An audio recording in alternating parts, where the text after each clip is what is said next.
Reubeuss TV mooy suñu télé. la chaîne de la vérité. tasaare leen ko. asalaamaaleykum ñu ngi leen di nuyu di leen ziar yéen ñu suivre seen chaîne YouTube bu Reubeuss TV comme ni leen ko waxee rek te di ko defee noonu à chaque fois képp kuy responsable politique dinañ ñëw waxtaan ak yow di jëm ci nga xam ne askan bi ñoo koy laaj jëm ci politique dem ci gestion wu maire yi fépp nag Dakar ci Sénégal ba ci diaspora bi ba ci sous-région bi sax dañ fa dem waxtaan ak ñoom li jëm ci politique. tey nag dañ fi dalal benn gan ñu koy wax Abdourahmane Mbaye ñu gën ko xam ci Abou Maysa tur boobu nag nit ñi gën a miin surtout ñuy dëkk fii ci Dakar Plateau nekkoon na fi conseiller municipal fële ci Dakar Plateau nekk tamit responsable politique ci taxawu Sénégal bu Khalifa Sall nekkoon na fi tamit dirigeant ASC Xandaalu mais Abou Maysa ci ñi ko gën a xam tamit dégg nañ ko ci problème mu Khalifa Sall bokk na ci 10 personnes yi nga xam ne ñoom lañu jàppoon ak Khalifa Sall tey moom lañu dalal mu nekk suñu gan dañ koy bàyyi mu nuyoo mu présenté waxtaan ak suñu chers internautes yi. waaw salaamaaleykum waa Reubeuss TV salaamaaleykum képp kuy seetaan maa ngi lay nuyu di aussi tamit rafetlu trop liggéey bi xamante ne moom la Reubeuss TV di mënee boobu ba léegi ñu leen di ñaanal aussi tamit réussite. ak tam ndam dem ba chaîne bi uti dem ñu dem ba di ko dégg ci chaîne yi gën a mag ci Sénégal man nag maa ngi tudd Abdourahmane Mbaye ñu ci bari naan Abdou Mbaye mais ñi ma gën a miin ci Dakar Plateau bi ma dëkk wala particulièrement Reubeuss Abou Maysa la ñu xam man nag newoon naa fi responsable jeunesse socialiste yi nga xamante ne ci Dakar Plateau bokkoon aussi tam ci mouvement national parti socialiste doonoon aussi tamit conseiller municipal ci mairie bu Dakar Plateau aussi tamit responsable it jeunesse su Dakar Plateau ci mouvement xalifis bi nga xamante ne taxawu Dakar bii Khalifa Sall jiite. Moussa Mbaye li ma leen njëkk a laaj mooy kañ nga dugg ci politique. waaw man nag bon politique mënuma la wax xaw ma kañ laa ci dugg ndax dama ciy juddu suma maam bu góor ki jur suma papa daf ci moom daf ci nekkoon lu ne dem na ba bi muy génn àdduna sax. député la génnee àdduna sunu taawu famille di Abibatu Mbaye aussi tamit ñëw muy xàmmee gis ko ci politique mu nekk aussi tamit député nekk ministre nekk directeur de société maanaam lépp lu nombal tànk ci politique rek yàlla def na ni famille bi ma bokk takk nañ ko ba mu des président de la république kon man dama juddu ci politique juddu fekk ñuy politique bon mënu xaw ma kañ laa ci dugg maanaam dama ci judduwaale daal waaw doon laa la ko mën a résumer. mais yow Abou Maysa Abdourahmane Mbaye nekkoon nga PS. ci yan jamono la. waaw PS moom daanaka ci laa mooy li ma lay wax rek PS ñun man ci laa màgg PS ci laa juddu ci laa bokk ba tey jii nii nit mënu ma ci ëppale kenn ëppale wu ma ci sax ku ma ci ëppalewul ëppale wu ma ci mais xëy na it am na ay divergence yu am ba ñi nga xamante ne ñoom ñoo jàpp ne ñoom ñoo fi nekkal parti bi ne dañ ñoo dàq. mais loolu nag dàq la boo xam ne ci wax la yam rek gisuñu këyit gisuñu fuñ ko bind te it xam nañ ne ñoom loolu ñu def sax mënuñu ko moo tax parti socialiste moom ñun suñu yëf la ñun wax moom waaw. léegi lan moo waraloon dàq boobu yan problème. waaw problème yi ci amoon nag mooy que ne ñun dafa am lenn lu ñu gëmoon mooy que ne gëmuñu ne ñun dañu war a joxe suñu baat rek fu ñu xooloo ñu xool fu ñu jaadloo ñu jaad lu ñu defloo ñu def ko déedéet. ba ci ki ñu àndaloon muy sunu leader di Khalifa Ababacar Sall gëmoon ni bu waree wax waaw day wax waaw su waree wax déet aussi tamit day wax déet ba tax na bi ñu waree wax déet it dañ ko wax ñenn ñi jàppoon ni waaw la ñu waroon wax fekk ne ñu nit li ñu gisoon ba divergence juddu ci référendum bi oui ak non bi ba ci la coow amee maison du parti ñu xool ci nag bon parti socialiste porte plainte ay responsable ba ci man mi ci laa bokkoon ñu tànn ci 10 personnes yóbbu leen ci kaso loolu daal pour naa ne divergence yi foofu la jógee. gis nañu bi coow li amee da nga dem ànd ak Khalifa Sall. yow yan rapport nga am ak Khalifa Sall. waaw Khalifa Sall moom amuñu rapport politique ndax dama nekk xale bu ndaw gis ko suñu kër mu yar ma màgg ak moom ba tey jii nii. mi ngi mooy suma responsable politique di suma référence di it suma kilifa parce que en dehors de la politique suma kilifa la suma papa la kon man je suis un khalifiste à 100%. et je l'assume aussi Khalifa moom amuñu ay relation politique de suñuy relation dépassé na cadre politique ci gàttal daal. gis nañu ne bi ñu fi jàppee Khalifa Sall jàppale nañ la léegi yéen jamono ju bon noonu lañ ko dundee. waaw parce que avant ñuy jàpp Khalifa Sall ñun la ñu njëkk jàpp ñun ñu jàpp le 4 janvier 2017 ñu jàpp ñu téye ñu fa ci prison bi ba le 7 mars Khalifa Sall le 8 mars Khalifa Sall ñëw fekk si ñu fa yàlla dogal ñun le 26 avril ñu génn bàyyi ko fa moom it mu toog fa ba it génnam jot it mu génn. léegi yéen bi ñu leen jàppee si lan lañ leen jàppee lan la leen accusé. bon li ñu accusé mooy amoon na benn manifestation bu amoon maison du parti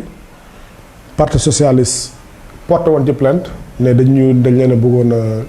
a rey bon loolu la ñu ci li ñu doon accusé laa la mën a wax daal mooy tentative d'assassinat ay accusation yoo xamante ne accusation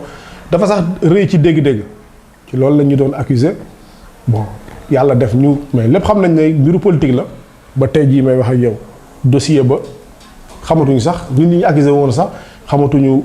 nan la mujjee ki ñu porté plainte aussi tamit muy sunu papa Ousmane Tanor Dieng di ñaan yàlla yal na ko yàlla yërëm te xaare ko àjjana yal na suuf sedd ci kawam moom it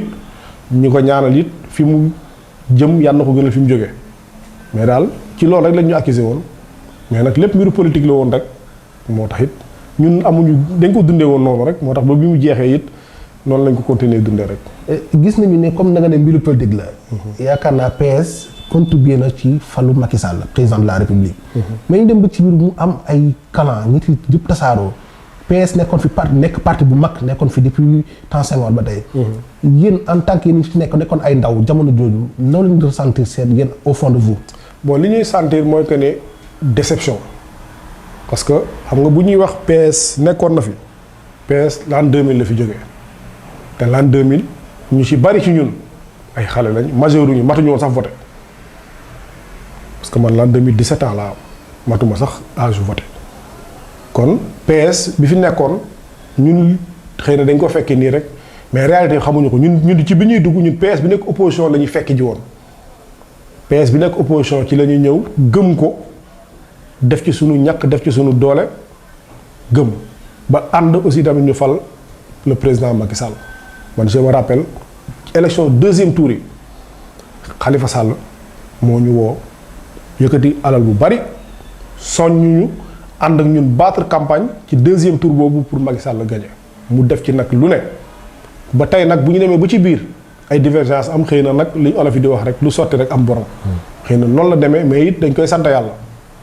it jàpp ne it ndogal la bu sunu borom tudd dañ koy nangu te xam ne it lu mënul ñàkk la daal faaw mu am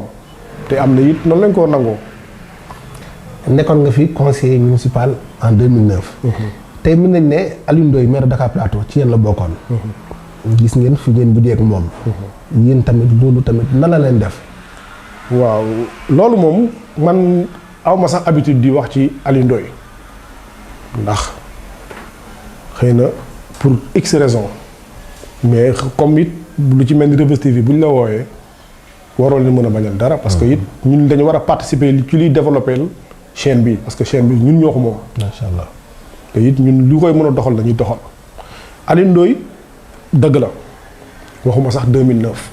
ndax Alioune Ndoye tey jii nii bu ñuy naan nit buy dal école kuy dugg ndàdda buñ ñu koy indil ñun su suñu loxo lañ ko teg li may wax xëy na am na ko toog fii koo xam ne mën na ko seede en 2007 boobu xalaatuñu sax mairie suñu papa yaan moom it yaan na ko suuf woyof ci kawam xaaral ko àjjana muy suñu papa Trace Diop indil ñu ko dañu kat dama bëgg ngeen ànd ak moom liggéey jàppale ko ñu liggéey loolu en 2007 la ba bi ñuy dem en 2009 muy man di Alioune Ndoye di Pape Diouf ñi àndoon ñëpp bi ñuy bokk élection kenn gëmul ne dañuy gagné mairie bi bu ñuy wax dëgg rek te yàlla tax la preuve dem nañ fi ba bi ñu waree dem 2009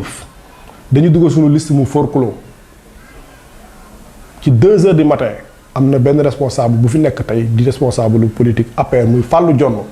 moo ñu utal sax casier judiciaire pour ñu mottali liste bi ñu dem campagne boobu nag wéetoon nañu trop ak Alioune Ndoye daanaka sax bu ñu nee nit yi ñu si doon gën a mën a mobiliser ñun la woon mais dañ ko gëmoon rek ne ñun dañu war a mën a gagné parce que boobu amoon na ay kàngam yu fi nekkoon Diop Sy mi ngi fi woon Farba Senghor teg seen liste ñu jàkkaarloo ñoom yàlla def ci baaxu yàlla ñu gagné leen ci 23 voix xam nga kon loolu mbiru yàlla la rek. yàlla def mu ñëw toog man ma bokkoon ci conseil ñu dawal juróomi at muy 2014 man personnellement laay wax ci suma tur man ci laa tàqalikoo ak Aliou Ndoye. lu tax en 2014 parce que dama nekk responsable parti socialiste nekk conseiller ci mairie bi ànd ak moom juróomi at gisuma ci benn yokkute gisuma ci benn avancement ba am na benn ku bokk ci moom bis dafa ñëw mu ne ah booy lu tax nga bàyyi ñu ma ne ko man de ci foo dama doon ànd ak yéen di ñaan junni ma bàyyi leen di maye junni kon nag man ci 2009 2014 bi ñuy campagne mën naa ne dugal naa ci sama alal bu bari dugal naa ci sama doole mais it bi ma koy def it sama bopp tamit laa ko doon defal ak sama leader Khalifa Sall ak moom Aliou Ndoye parce que man boobu amoon naa poste de responsabilité boo xamante ne bu Khalifa Sall ñàkkoon miir bi dama koy ñàkk yaa ngi dégg kon tamit boobu wat ñun ñëpp ñoo bokkoon benn gaal bu ne kenn mënul dem bàyyi sa morom mais man ba ñu àndee en 2014 bi muy defaraat liste bi dañu toog ma ne ko man de moo tax ren sax bokkuma ci conseil yi parce que dama gëm ni maak moom bokkuñu yoon te it olof dafa ne ñaar ñu mënu ànd dañuy teel a tàqalikoo moo tax man dama teel a tàqalikoo moom en 2014 boobu dara xewul jàmm kese moo am ñëpp ak ñëwoon ci jàmm PS ñi ngi ci jàmm plateau ñi ngi ci jàmm mais man dama jàppoon ni man ak moom bokkuñu gis-gis bokkuñu it du ma tardé sama bopp du dëgg moom yàlla xëy na moom la fi teg dañ koy ñaanal mission mu matale ko mais man it gis naa leneen ci loolu laay dem doxi ji. comme ni nga ko waxee sonnoon ngeen ci ay mbiru Aliou Ndoye ba mu falu mais bi ngeen demee ba ci biir daf leen woon ginnaaw muy Khalifa di yéen ñi nga xam ne yéen a nekkoon nan la ngeen ko dundee waaw li nga ko mën a dundee rek mooy ko ne da ngay parce que leader la quoi Aliou Ndoye waaw non c'est vrai que leader la mais xam nga olof dañu ne Aliou Ndoye dañu ànd ak moom ci départ ñëpp taxaw ci départ wa 2014 ñu dem moom muy utaat mairie bi mu dem mais tey jii ñu toll ñii ci en 2020 parti socialiste bi mu bokk moom 2012 ba léegi mi ngi ci gouvernement bi ça fait 8 ans ak 8 ans wala 8 wala 9 ans ci Dakar Plateau ak ñi ànd ak Aliou Ndoye yépp déggoo ci kenn PCA déggoo ci kenn directeur déggoo ci kenn ñu nommé la ci lenn Aliou Ndoye rek mooy échelonné moom rek mooy dem. ñi àndoon ak moom yépp fa ñu taxawoon 2009 ca départ ba point de départ ba léegi ñi ngi xaar départ kon nag loolu boo fa toogee ba heure bi yaa fa ba sa bopp ndax booy ànd ak nit muy dem yow demoo joxu la loxo ne la kaa ñu dem boo fa toppee nag je pense que ni yaa fa téye sa bopp man noonu laa ko jàngate rek man du ma critiquer di xalab di nangam déedéet ci li ma jàpp mooy que ne ànduñoo ak moom àndoon nañu ak moom ba gañe xam nañu fa ñu jaaroon ba gañe nañu defaat noonu ba jëli ko fi man noonu laa ko gisee. waaw gis nañu ne que nekkoon nga fi conseil municipal en 2009. te jamono yi ñuy wax ak yéen feebar dugg na fi ñu ne Covid 19. ñu gis ne partage denrées alimentaires bëri na coow ba ay conseillers municipaux génn. di ŋaññi ne Aliou Ndoye impliqué wu leen. yéen en tant que conseiller yow am nekkoon nga conseiller municipal. conseil municipal ak maire bi nan la ñu war a mën a liggéeyee.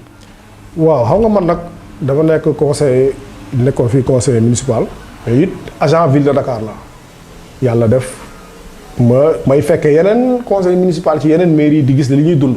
mais li ñuy dund ak plateau bon c'est dafa xaw a ute daal dëgg la nag am na coow lu yàgg am ci denrées alimentaires yi ba ren la coow li gën a bari mais nag dama ci gis ñi nga xamante ne it nañ ma baal ren ñooy yuuxu te pourtant li am ren moo doon am chaque année moo doon am xëy na ñoom ci ñooñu lañ ñooñu ñoo ko yoroon ren yoratuñ ko te ñoo gën a yuuxu nag te waruñu yuuxu nag parce que it loo d'accordoon démb du tey nga koy bañ ñooñu ñu ci bari du ñëpp nag ñu ci bari laa wax ceeb bi su ma saa dugg Rebeuss xam nañu ceeb bi fan la doon tegu na foofu pendant juróom-ñetti at xaw ma juróom-ñeenti at kenn mësul yuuxu ren lu tax ñu yuuxu man dama jàpp ne Aliou Ndoye li muy def nii du lu bees yàgg na ko def. yàgg na ko def kenn waxul pourquoi ren mu war a am coow bi mu am nii déedéet ñoom ñoo ko nangu woon boobu ba tey dañ ko continuer nangu man noonu laa ko xalaatee daal dañ ma baal nag du waxuma pour sànni xeer waxuma pour critiquer waxuma pour dara mais ni ma ko xalaatee rek parce que it li nga wax la 2009 Alioune Ndoye man fréquenté naa ko xam naa ko bu baax pas nag nit pas xam-xam ci wàllu gestion wala dara mais xam naa nit ki moo tax man dama teel a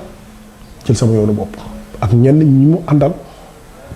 ñoo xam ne it gëmuñu li Alioune Ndoye di def ku ci mel ni par exemple Pape Diouf ak ñeneen yenn conseils yi xam ne gëm nañ seen bopp dañu teel a beddeeku dem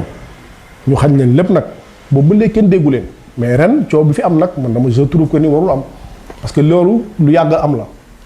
mais comme Reubeuss TV mooy baatu askan bi. te gis nañu ne askan bi dañoo kaas ne ñoom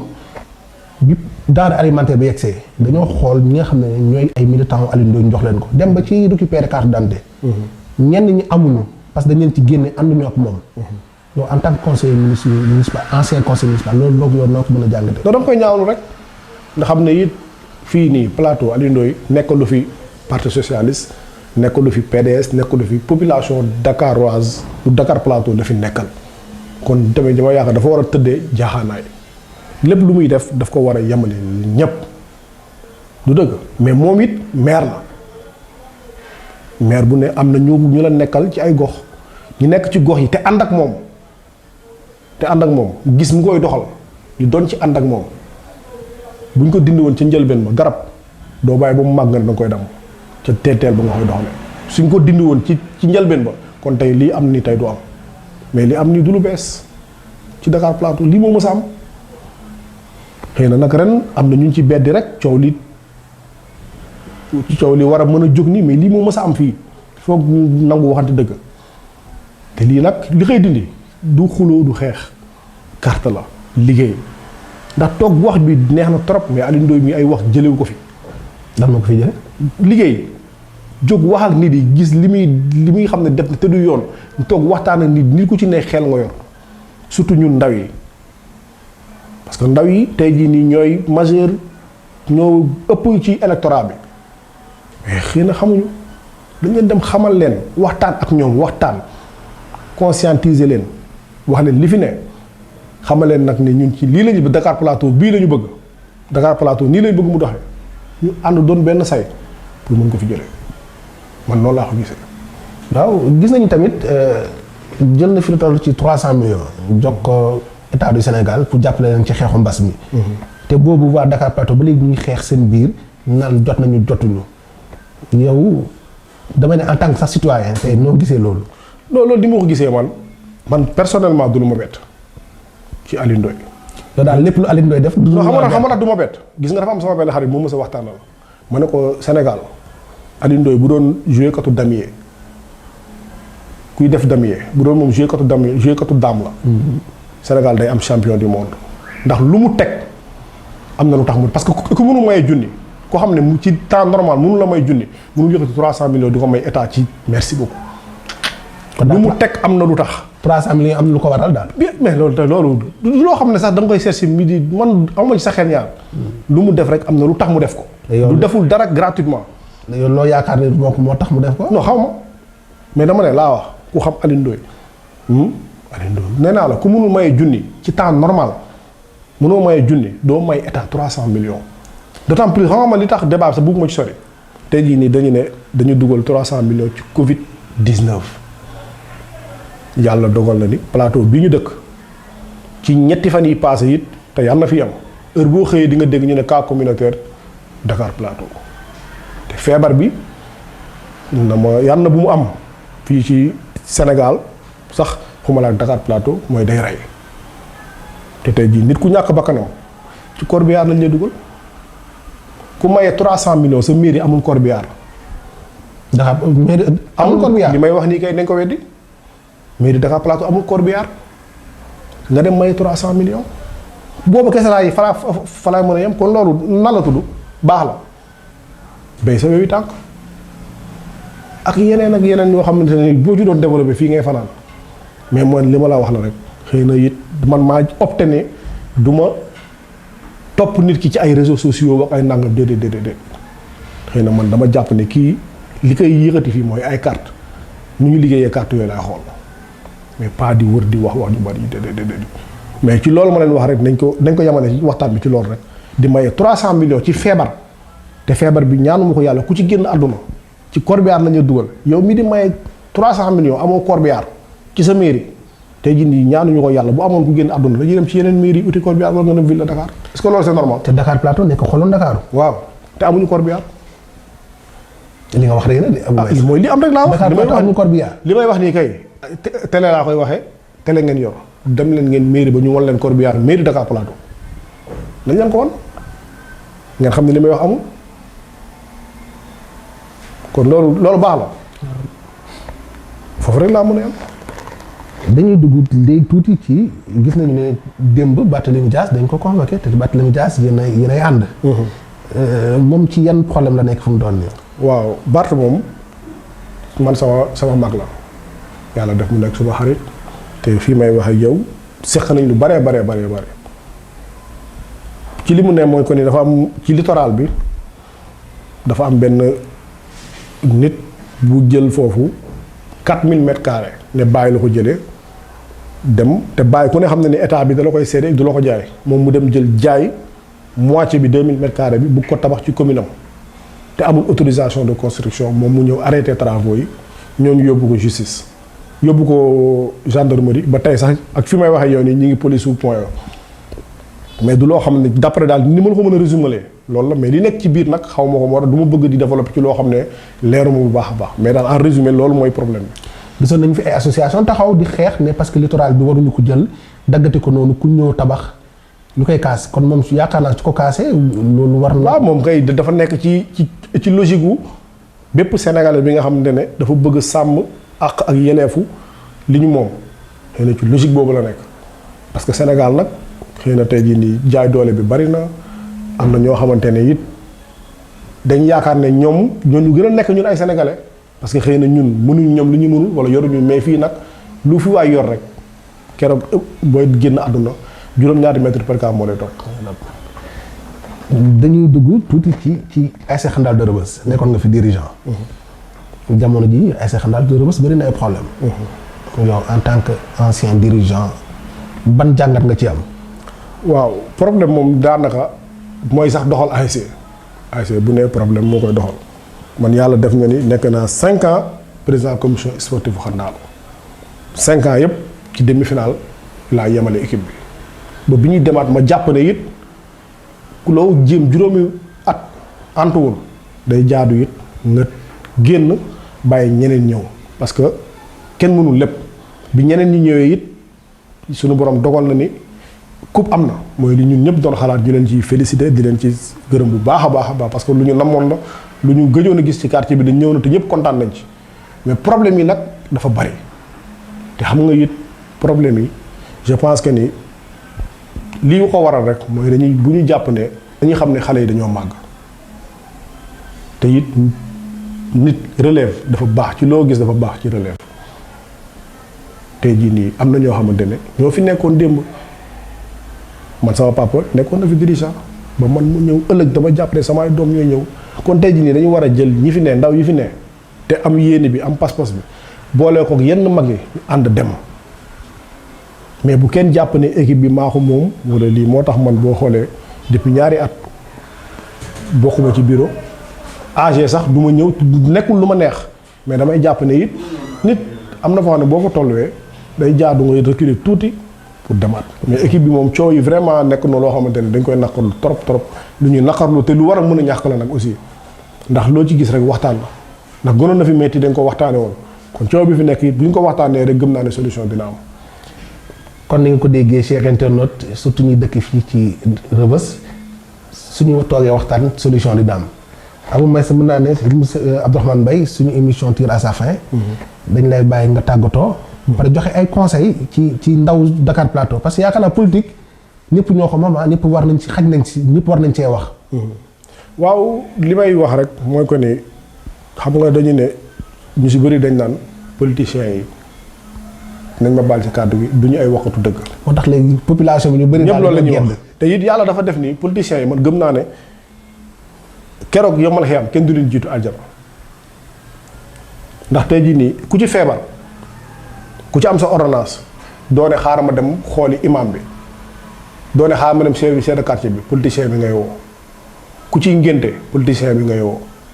ku ci am safaan mu nekk lu baax ak mu nekk ak lu dëj wala dara yi politicien bi ngay woo te pourtant bi nga leen di soxla nekkuñu woon ci li leen di taxé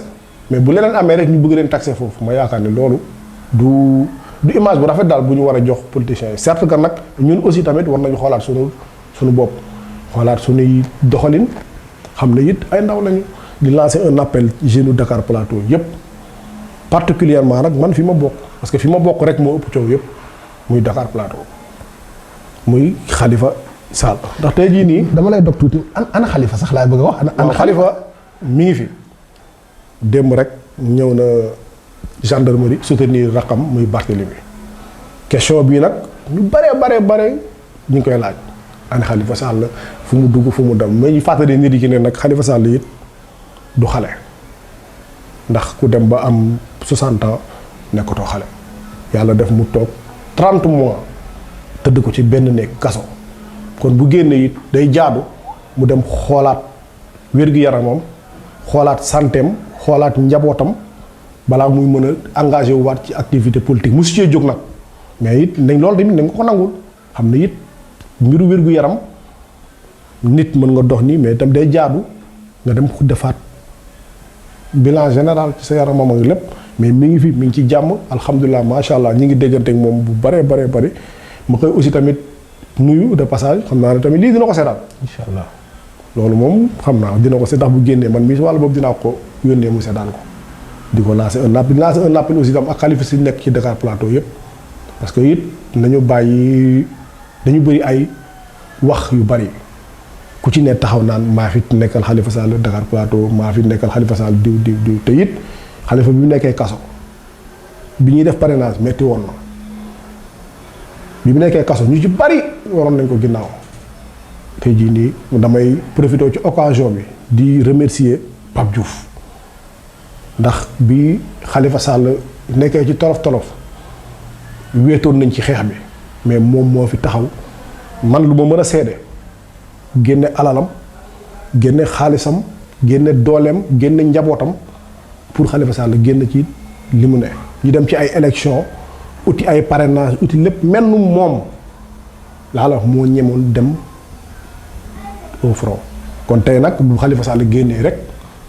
ku ci ne taxaw mooy maa fi nekk Khalifa Sall moo fi yooyu nag ay trafic d'influence la te lu mën a ñàkk la ndax moom xam na ñun xam nañu